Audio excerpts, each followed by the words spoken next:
It turned out to be a really nice day across the area. We did see a lot of sunshine, and we still see some of those blue skies showing up on our cameras tonight. This is a live look of your camera in Poplar Bluff. It is a beautiful evening. Temperatures are very comfortable, well above average, running in the 60s, 64 degrees in Poplar Bluff. There's a bit of a breeze out of the east-northeast, but overall a mild evening. Some of us are slightly cooler through our northern counties. We are back into the 50s.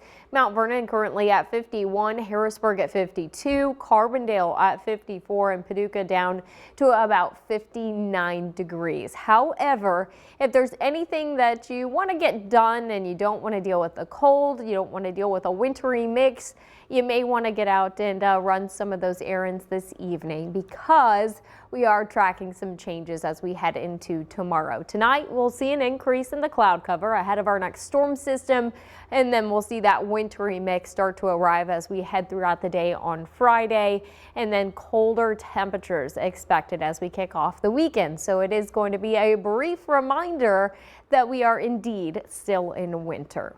Wide look of the satellite and radar this evening. Again, not a whole lot to talk about right now, but we are going to start to see some changes tonight. Clouds will start to increase through the overnight hours. Mostly cloudy skies expected tonight, and by the time we get to early tomorrow morning, we are tracking that potential for showers making their way back in. We are expecting this to begin again as rain.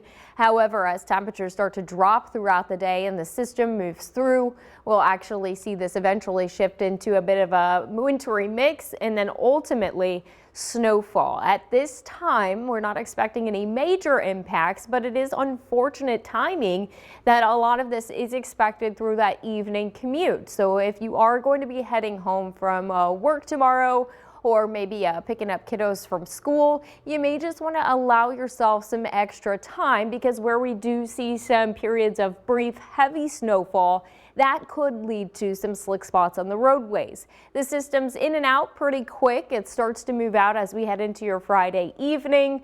There's that potential to see some light slushy accumulation, maybe up to an inch across parts of southern Illinois. But most of this is going to be confined to grassy and elevated surfaces, unless, again, you're caught in one of those heavier snowfall bands, and that could lead to some slick spots. So tomorrow evening, just slow down again and stay safe. You can track some of the rain right there on your phone, and of course those snow chances with that Storm Track 3 app.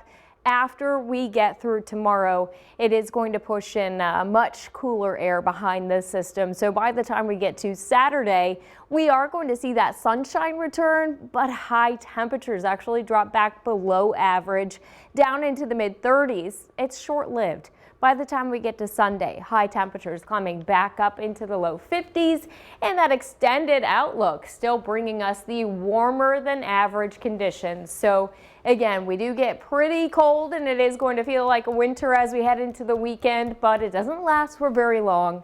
By the time we get to the middle of next week, we are expecting those temperatures to climb back up into the mid to upper 60s. I just can't believe we're going to warmer weather today, to that drop in the temperatures, the snow, that slush, but at least will only last for a couple of days. Yes, it'll be over before you know it. All right, thanks, Jacie.